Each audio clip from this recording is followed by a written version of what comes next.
وہ شاید آپ نے ڈیفینس اسکول میں 7 سال میں بھی نہیں سیکھا اور سیکھ بھی نہیں پاتے اگر 7 سال اور بھی پڑھتے میرے خیال سے.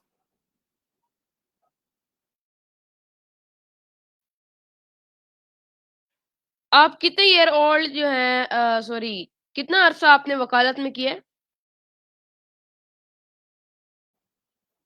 بیٹا مجھے وکالت کرتے ہوئے 18 سے 20 سال ہو گئے ہیں. 2005 میں نے لا کیا تھا. 2007 میں نے لائسنس ملا تھا مجھے لوئر کورٹس کا. اور 7 سے آن ورڈ مجھے 10 میں نے لاہور ہائی کورٹ کا میں نے لائسنس لیا تھا. 10 سے میں ہائی کورٹ کی پریکٹس کر رہا ہوں. میننگ کہ 15 سال مجھے ہائی کورٹ میں پیش ہوتے ہوئے ہو گئے ہیں. میں اپنے کیسز میں موسٹ فریکوینٹلی وہاں یہیں سے جا کے وہاں پیش ہوتا ہوں ابھی تک. اور ابھی نیکسٹ میرا فیوچر میں پلان ہے کہ میں وہاں بھی اپنا آفس شروع کروں اور یہ پرماننٹ جو اس میں آفس شروع کروں. اور ابھی میں یہاں پہ لوئر کورٹس میں کرمنل سول فیملی کے ٹرائلز اور اپیلز کے جو کیسز ہوتے ہیں وہ کر رہا ہوں. میں مختلف اسٹیشنز پہ بھی پیش ہوتا ہوں. شور کوٹ جھانگ اور لاہور اور ملتان بینچز میں بھی بینچ جو ہائی کورٹ ہے اس میں بھی میں پیش ہوتا ہوں. تو مجھے 18 سے 20 سال ہو گئے ہیں پریکٹس کرتے ہوئے. تو یہ تو بہت مطلب آپ ایکسپیرینس ہے آپ کو وکالت کا.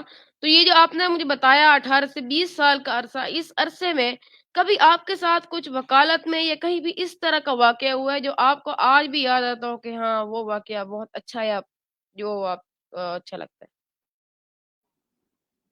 بیٹا میں آپ کو مجھے ایک دلچسپ آپ کے سامعین کے لیے تھوڑا سا میں اور جو ویورز ہیں ان کو ذرا اس میں انٹرسٹ پیدا کرنے کے لیے ایک واقعہ سناتا ہوں کہ میرے پاس ایک کیس آیا. وہ آپ کو پتا ہے نارکوٹکس کے کیسز ہوتے ہیں. ایف آئی آر درج کرتی ہے جو لوگ نشہ کرتے ہیں. اور اسی چینل کی وساطت سے میں یہ بھی بتا دوں کہ نوجوان نسل کو اس نشے سے کی لت سے بچنا چاہیے کیونکہ نشہ ایک بہت بری لت ہے. اور اس کے بعد پولیس ہے پکڑ لیتی ہے، ایف آئی آر بھی درج کرتی ہے اور جیل بھی جانا پڑتا ہے اور سزائیں بھی ہوتی ہیں. تو اس طرح کیس ہم کرتے ہیں، ان کو ڈیفینڈ کرتے ہیں. جو لوگ ہمیں کہتے ہیں کہ نہیں ہمیں غلط پھنسایا گیا ہے اور ہم اس میں ملوث نہیں تھے. تو ایک میرے پاس آیا، وہ تھا تو ویسے نشہ کرتا تھا لیکن اس کے اوپر ایف آئی آر درج تھی. تو وہ لیٹ آیا نا. ایک دن ہمارے جج صاحب تھے، وہ بہت سخت تھے اس معاملے میں. لیٹ آیا، ان کے سامنے پیش ہونا تھا لیکن انہوں نے اس کو اس کی غیر حاضری لگا کے اس کی مچلقہ ضمانتی وہ کینسل کر دیے. لیکن میں نے وہ جب آیا 11 بجے میں اس کو بتایا بھائی آپ کے تو مچلقہ ضمانتی کینسل ہو گئے ہیں، اب آپ جاؤ، اب آپ کی جو نیا ضامن لے کے آؤ. اس نے وہ رونے بیٹھ گیا، میرے تو کوئی ضامن نہیں پڑے گا تو میں اب نہیں مجھے پیش کریں. میں نے کہا نہیں جج صاحب بہت سخت ہیں تو وہ نہیں مانیں گے. انہوں نے کہا نہیں مجھے پیش کریں میں خود منوا لوں گا. میں اس کو لے کے گیا کورٹ میں. وہ جیسے ہی دروازے سے انٹر ہوا نا وہ اس نے لیٹنا شروع کر دیا زمین پہ، فرش پہ اس نے لیٹنا شروع کر دیا. اس نے اتنی وہ معافیاں مانگی جج سے کہ میں لیٹ ہو گیا ہوں، سردی تھی میں نہیں پیش ہو سکا.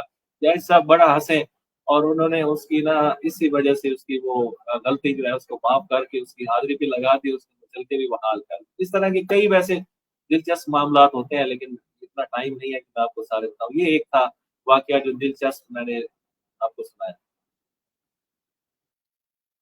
اچھا، تو یہ تو کافی دلچسپ اور اچھا واقعہ آپ نے بتایا جس میں مجھے بھی کافی مزہ آیا اور مجھے لگتا ہے میرے ویورز کو بھی کافی مزہ آیا ہوگا. تو میرا اگلا سوال آپ سے یہ ہے کہ آپ نے مجھے جیسے ایکسپیرینس کا بتایا، اتنا ایکسپیرینس ہے، کبھی آپ کے پاس کوئی ایسا کیس بھی آیا ہے جس میں آپ خود پریشان ہو گئے ہو کہ یہ کس طرح کا کیس ہے، میں اس کو کس طرح ہینڈل کروں؟ اگر ہاں تو وہ کون سا کیس تھا، کس ٹاپک کے اوپر؟ بیٹا یہاں پہ آئے روز چونکہ ہمارے پاس سٹوریز ہوتی ہیں لوگوں کی اور آئے روز کئی کیسز ہمارے سامنے ایسے آتے ہیں کہ جس میں ہمیں بعض دفعہ پریشانی بھی ہوتی ہے اور حیرانی بھی ہوتی ہے. اور لوگوں کی باتیں سن کے جو ہے وہ ہمیں لگتا ہے کیونکہ ایک وکیل ہی ایسا شخص ہوتا ہے جس کو کوئی بھی بندہ آ کے وہ اپنی جو ریئل سٹوری ہے وہ بیان کرتا ہے اور وہ بتا دیتا ہے. لیکن چونکہ ہماری پروفیشنل یہ مس کنڈکٹ میں آتا ہے کہ ہم کسی بھی بندے کی جو بات ہے اگر وہ کرتا ہے تو اس کو اوپن کریں یا کسی کو بتائیں. تو یہ ہم اس طرح کسی کی بات بتا نہیں سکتے لیکن میں نام لیے بغیر تو میں بتا سکتا ہوں. لیکن ابھی کوئی خاص اس طرح کا میرے مائنڈ میں آ نہیں رہا واقعہ. آپ نیکسٹ کوشچن. آپ اپنی جو سکسیس ہے، آپ کافی سکسیسفل ایڈوکیٹ ہیں، تو اس سکسیس کی نا مجھے ایک کہانی سنائے کہ آپ کس طرح سکسیسفل ہوئے. بیٹا سکسیسفل ہونے کے لیے سب سے پہلا جو آپ کا جو تحرک ہوتا ہے یا سٹیپ ہوتا ہے نا، وہ آپ کا ایک مائنڈ سیٹ ہوتا ہے کہ آپ کا مائنڈ سیٹ کیا ہے. کیا آپ خود چاہتے بھی ہیں کہ آپ ترقی کریں کسی بھی فیلڈ میں؟ تو جب آپ کا ایک مائنڈ سیٹ ہوتا ہے کہ میں نے کسی بھی فیلڈ میں آگے جانا ہے، میں نے اس دوڑ میں جو ہے وہ میں نے ترقی کرنی ہے یا لوگ اس میں مقابلہ کرنا ہے اور میں نے کامیاب ہونا ہے، تو پھر ہی آپ کر پاتے ہیں. پھر اس کے بعد آپ اپنی کیپیسٹی، اپنی مینٹلٹی اور اپنی جو ہے سوچ اور فکر کے مطابق اس کے آئیڈیاز بناتے ہیں کہ پھر اس کے اوپر آپ امپلیمنٹ کرتے ہیں. تو میں نے بھی جب میں وکیل بنا، فیلڈ میں آیا، تو آپ کو پتہ ہونا چاہیے کہ یہ فیلڈ جو ہے یہ بڑا کنجسٹڈ بھی ہے اور اتنا جلدی کوئی بھی یقین نہیں کرتا شخص کہ اپنا کیس کسی نئے وکیل کو دے دیا جائے. تو جب میں آیا تو میں نے محنت کی، میں نے ٹیکنالوجی سے مدد لی، میں ویب سائٹس پہ اور مختلف جو بکس ہیں وہ میں نے اسٹڈی کیا. میرے پاس جو کیس آتا تھا اس کو میں اچھے طریقے سے اسٹڈی کر کے رات دیر گئے تک میں اس پہ پڑھتا تھا، کمنٹس بناتا تھا، اسٹڈی کرتا تھا. پھر اس کی پلیڈنگز اور جو آرگومنٹس اور جو بھی میں کرتا تھا وہ میں باقاعدہ ریسرچ کر کے اس کے مطابق میں کرتا اور لوگوں کو مشورے دیتا. تو بھی میں ریسرچ کر کے جو لا اور فیکٹس ہوتے تھے اس کے مطابق اور جو لیٹسٹ ڈیسیژنز ہوتے تھے ہائی کورٹ کے اور سپریم کورٹ کے، ان کو پڑھ کے دیکھ کے اس کے مطابق میں ان کو مشورے دیتا تھا.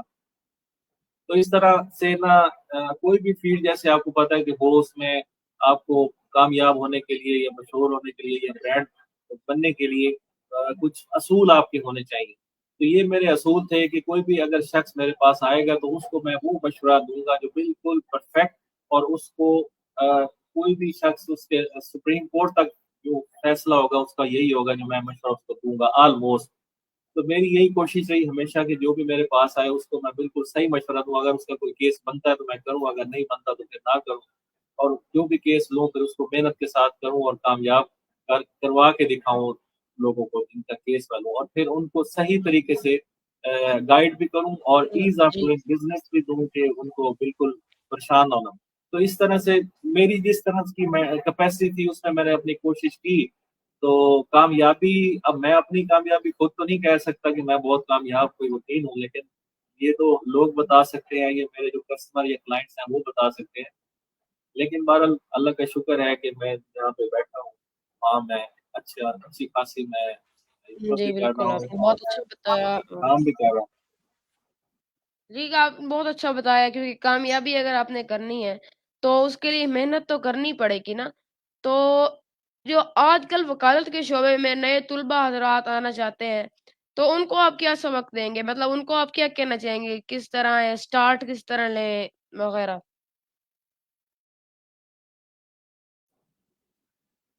جی بیٹا، میں نئے وکالت کے شعبے میں آنے والے جو بھی جو ہمارے چھوٹے بھائی ہیں ان کو میں یہ مشورہ دوں گا کہ جیسے میں نے یہ سٹوری بتائی ہے اپنی کوشش اور محنت کی اور کاوش کی، چھوٹی سی جو تھی کاوش، میں اتنی بڑی تو اپنی نہیں بتاتا، لیکن میں پھر بھی جو میں نے کوشش کی جس طریقے سے، میں ان کو بھی یہی کہوں گا کہ اگر وہ فیلڈ میں آنا چاہتے ہیں تو پھر اس کے اوپر پراپر طریقے سے اسٹڈی کریں، محنت کریں، جو سینئرز ہیں ان کے ساتھ کیسز کو ڈسکس کریں، اور ٹیکنالوجی کا استعمال کرتے ہوئے ویب سائٹس پہ جا کے اسٹڈی کر کے اپنا کیس پراپرلی تیار کر کے اس کو پریزنٹیشن بھی اچھی ہو، کیس کی پریزنٹیشن بھی اچھی ہو، تو اس سے کورٹ کا امپریشن اور جو کلائنٹ کا امپریشن ہے وہ بھی اچھا بنے گا. اور اس طرح سے کنسسٹنسی اپنے کام میں اور ریگولیرٹی لائیں تو پھر وہ اپنے فیلڈ میں کامیاب ہو سکتے ہیں. ہر فیلڈ میں کامیاب ہونے کے لیے ایک جو کامن سا آبجیکٹ ہے یا اس کا ایک ہے وہ ہے آنیسٹی. آنیسٹی اور آنیسٹلی کام کرنے سے ہی تو کامیابی آئے گی. آپ نے بہت اچھے طریقے سے بتایا کہ آنیسٹلی کام کرنا چاہیے، بے ایمانی وغیرہ نہیں کرنا چاہیے. تو ویورز یہ تھے ہمارے ساتھ میرے فادر جن کا نام چودھری کیسر نوید تھا، اور سوری چودھری کیسر نوید ہیں. اور یہ ایک ایڈوکیٹ ہیں، آپ کو انہوں نے اپنی پوری سٹوری بتائی کہ انہوں نے کس طرح ورک کیا. تو اسی طرح ہم اپنے اس اسٹریم کو اینڈ کرتے ہوئے ان سے ایک سبق لیتے ہیں آج کل کے جو ہیں لوگ ان کے لیے. تو جی، تو ہمارے ویورز کو سبق دے دیں کوئی. ویورز، آپ کی ویورز کے لیے میرا سبق یہ ہے کہ انٹرنیٹ کا زمانہ ہے اور دنیا جو ہے وہ گلوبل ولیج بن چکی ہے، اور انٹرنیٹ ایک بہت بڑا ذریعہ ہے ہمارے لیے سیکھنے کا. یہی یہی ہماری یونیورسٹی ہے، یہی ہماری جو ایتھکس بنانے کے لیے ایک بڑا ادارہ ہے، اور یہی سب سے بڑا جو ہے ہمارا ریسرچ کرنے کے لیے ایک ادارہ ہے. تو ہمیں چاہیے کہ اس کا ہم پازیٹیو استعمال کریں. نوجوان نسل جو اپنا ٹائم ریلز پہ ویسٹ کرتی ہے، جو اپنا ٹائم اس کے اوپر انٹرنیٹ اپنا پیسہ اور وقت برباد کرنے کے لیے ضائع کرتی ہے، تو ان کو چاہیے کہ اس کے اوپر گھر بیٹھے اسکلز بھی سیکھیں اور کام بھی کریں گھر بیٹھے. کیونکہ آج کل ممکن ہے کہ وہ دنیا میں کہیں بھی بیٹھ کے بندہ اسی انٹرنیٹ، اسی ڈیوائس، اسی موبائل کے ذریعے کام بھی کر سکتا ہے، سیکھ بھی سکتا ہے، ڈگری بھی لے سکتا ہے اور سب کچھ کر سکتا ہے. تو اس کو اس مقصد کے لیے استعمال کریں. بہت شکریہ. تو آج کے جو ہمارے گیسٹ تھے وہ مجھے لگتا ہے کہ آپ کو ان سے جتنے بھی میں نے اسٹریمز کی ہیں ان میں سب سے زیادہ آپ کو ان سے سیکھنے کو ملا ہوگا، کیونکہ یہ ایک اولڈ پرسن ہے اور ان کو کافی اپنی لائف میں ایکسپیرینس ہے. تو آپ سے ملتے ہیں کسی نیکسٹ اسٹریم میں کسی نیکسٹ بہت اچھے اور معزز مہمان کے ساتھ. تو تبھی تک کے لیے اللہ حافظ. میں لانگ لیو پاکستان.